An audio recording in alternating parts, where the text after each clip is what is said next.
Hello and welcome back to Buckle Up. I'm Harry King and this is the Nissan X-Trail N-Trek, which means it's the off-roadiest variant of the X-Trail.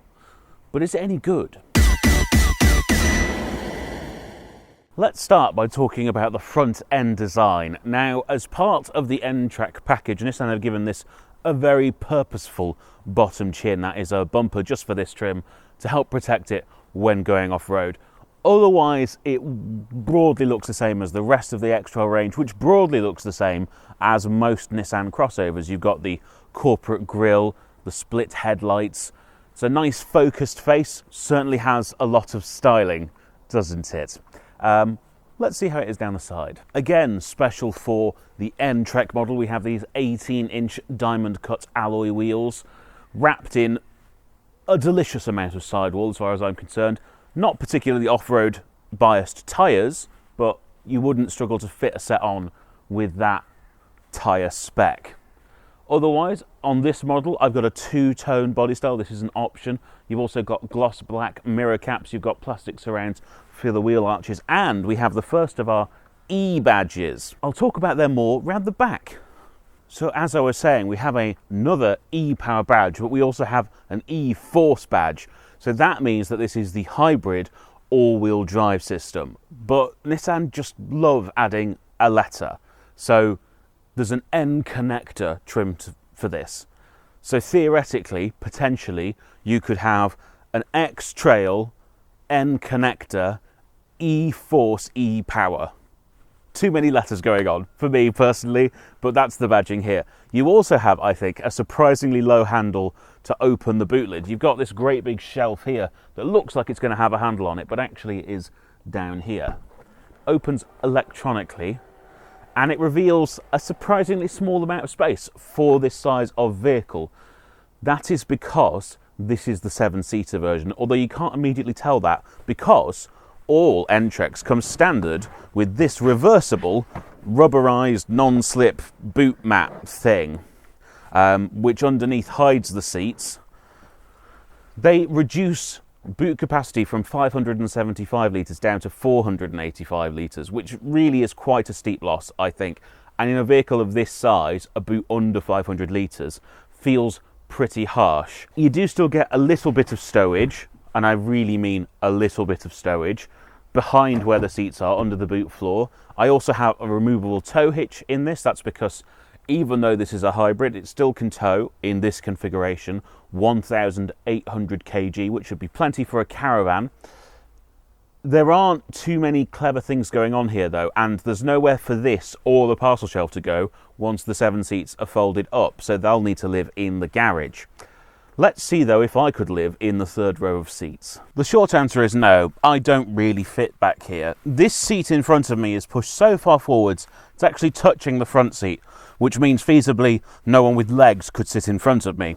I also can't sit up straight, and it was actually pretty hard to climb through into the third row as well. A space then designed for children. Those children do at least get a cup holder and a little cubby space here on the side, although other than that there's not much else going on, so I imagine if you do make your children sit back here regularly, they won't speak to you anymore once they're adults. Let's see how they'll feel in the middle seats. Accommodations here in the second row are much better. I have enough room now, especially headroom, lots of headroom. My knees are against this seat, but this is back in the access position. I can't figure out how to stop it going back into the access position. So this is basically as far back as this seat goes, and there's still enough room for a 5'11" or 180 centimetre tall man behind the tallest possible driver. I would say that's pretty good. Obviously, these seats are now pushed all the way back. They do slide back and forwards, 60-40 split on the folding as well. They do fold down pretty much flat, although it's not quite a continuous load space between the two, but you would be able to fit lots of stuff in here if you wanted to fold all your seats down. You do also get this nifty centre fold down area, which is both through loading and cup holders for these middle passengers, and I do still have plenty of room even with this folded down, which is nice.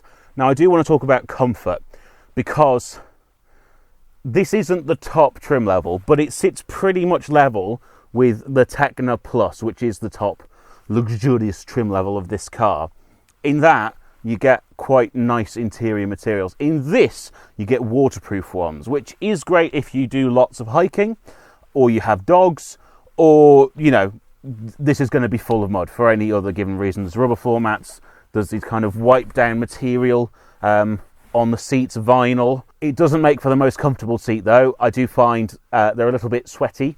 And also this middle row especially is very, very flat. I just feel like there's not a lot of sideways support. Obviously, we'll talk more about the handling dynamics once we're driving, but I would like to see slightly more sculpted seats. Ideally, you do have Isofix back here. You also have, optionally, heated seats. I've got window blinds, which are lovely, keep the sun off. A climate zone, which can be controlled both from back here or from up front, and 2 USB-Cs. So lots on offer, but maybe just not quite as sumptuous as you would be expecting in a vehicle of this price. Up in the front is where things really start to get good. So first thing I want to call out is the under center console storage. I really love it when cars include that, especially, you know, make use of the space. If you're not going to have a manual shifter down there, that's really handy. Great place for sunglasses, handbags, all that sort of stuff. And actually you do still get a sunglasses holder up here as well, which is nice to see. I also really like in the interior, I've got proper climate controls. So real big knobs to do the temperature and proper real buttons to do the fan speed, and I can do direction, and I've got heated seats. So there's a package, actually, hot and cold package, that gives you heated steering wheel, heated seats front and back, those sunshades in the back as well, and the 3-zone climate control. But I just really love it when there's still proper climate controls on a car. I've also got USB-C, USB-A, 12-volt socket, wireless charging pad, 2 cup holders. I've got a drive selector here, including some off-road modes. I've got a center console storage area that is kind of bifolding, so if only one side needs to get in at once, you could still have your armrest. Very handy, and it's decently deep, although someone has spilt something very suspicious in this one, so I've not used it this week, I've got to say.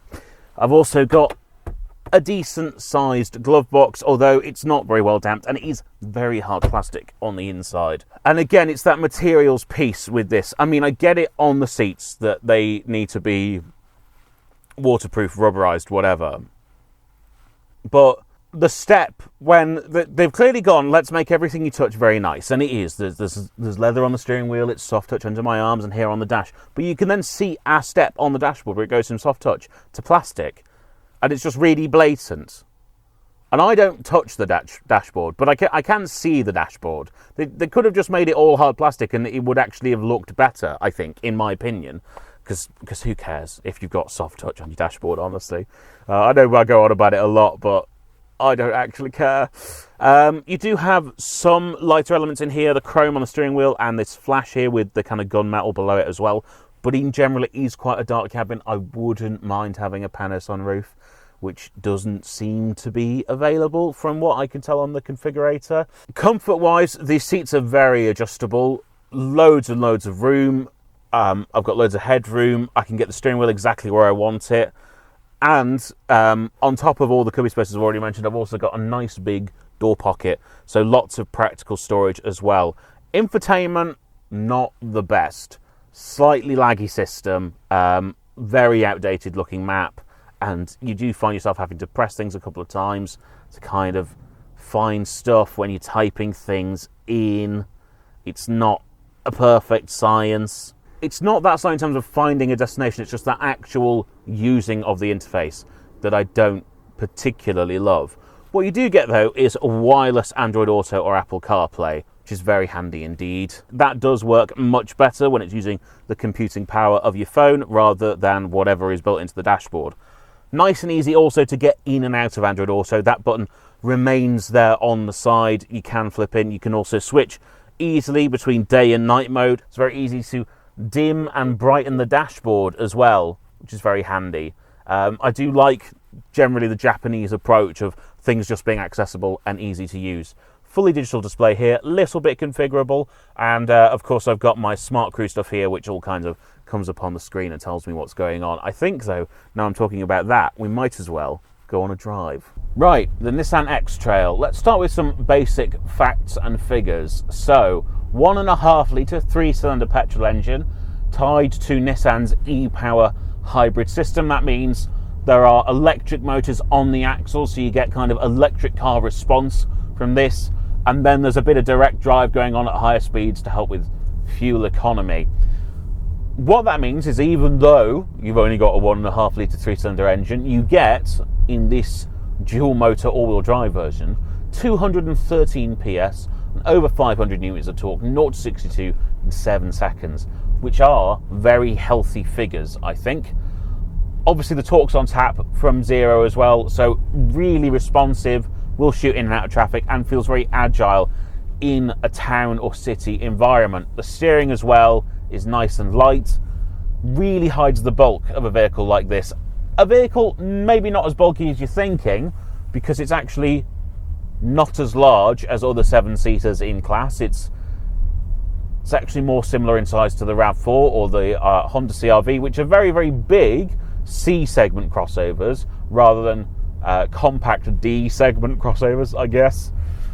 But yes, it's a good job. They've done a good job with how it drives around town. I will say, off-road bias, I'm guessing, on the suspension. It's a little bit lumpy and bumpy, but overall fairly well controlled.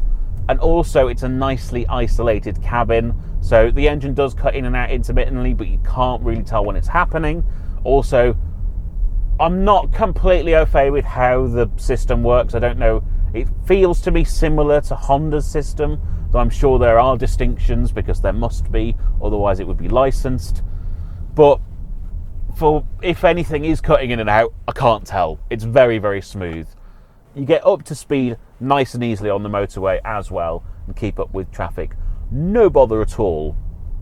The other thing you have with all of that torque is decent towing figures. Now, hybrids often suffer in the towing department because they've got the extra weight of batteries and motors, and because of the way they've been integrated into the system, they're not providing lots of extra power from low down.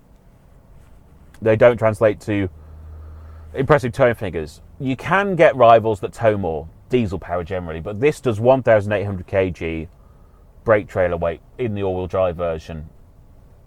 And I think that's very good. That will do for most people's uses if they're not, like a vehicle transporter or something. But if you've got a caravan or a small trailer or a horse box, this will do it. And then you've got your off-road drive modes and your other bits, your chops, to get you across the muddy fields with your horse box or your caravan if you need to. So there's definitely a use case here for this vehicle. But what I've been trying to pin down is, what are the rivals? So as far as I can figure out, I guess technically the Land Rover Discovery Sport is a rival. More expensive, more premium, but similar layout with the fairly compromised third row, that sort of thing.